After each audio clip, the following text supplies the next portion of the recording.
These are my Lego Batman vehicles that I made probably in the early 90's when I was in, I guess, junior high. And I've just pulled them out of storage for the first time in many, many years, and I wanted to show them off. So let's start with, this is the Batmobile.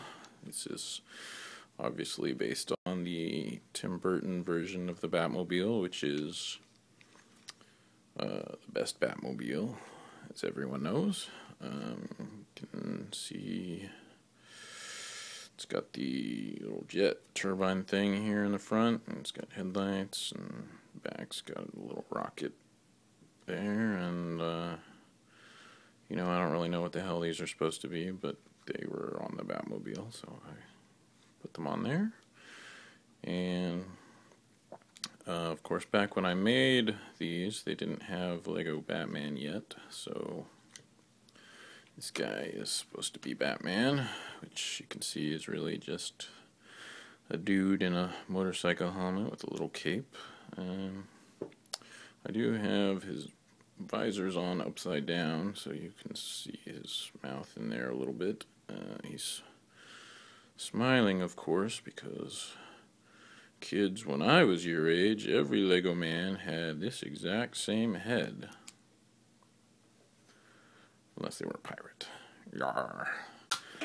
But he's got this yellow is supposed to be his utility belt there, although it kind of just looks like he's wearing yellow spandex over his pants there, which, Batman has made some rather unfortunate fashion choices over the years, so that could be a possibility. Okay, next we have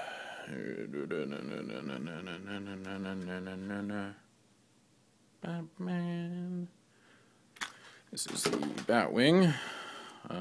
It's got this very old school Lego canopy thing, which is very blocky, but that's what I had to work with at the time. This is pretty cool in that it has these little pop-up machine guns here. You can see that.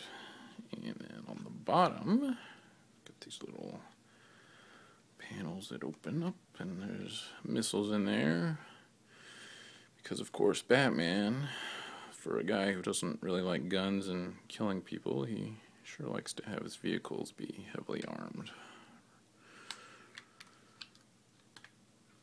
And then we have the Bat Ski Boat, because if you are a billionaire turned vigilante, someday you might find yourself pursuing a criminal mastermind through the sewers, and then you are definitely going to want one of these.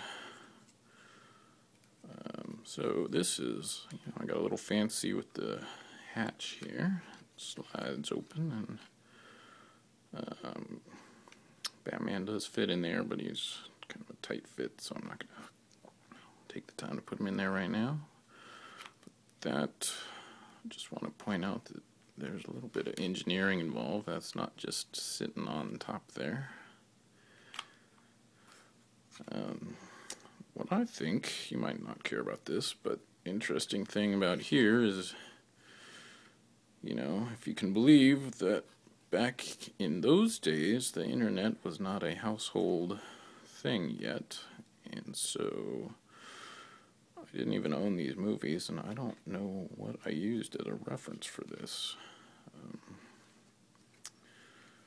So I think I only saw Batman Returns one time, and I find it hard to believe that I built this completely from memory, so I don't know if I had a magazine or a toy catalog or something, but there's that. Interesting thing about the internet is that you can have an idea and you go online and you'll find that somebody in the world has already done it, and they've done it way better than you. So you could probably find much better versions of these, but these are mine, and I made them when I was a child, so what are you going to do?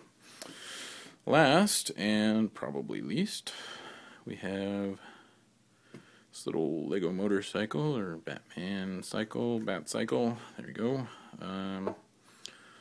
Unlike the other ones, this is not based on anything in particular. Although I'm sure some incarnation of Batman has had something like this at some point. Not a lot to say. This opens, and of course, Batman can sit in there. He does actually sit in here, and he does not lie down like you might expect on a motorcycle, which is kind of an interesting design choice on my part. Way to go, 14-year-old me. But weird side effect of that is that the motorcycle is actually taller than the Batmobile.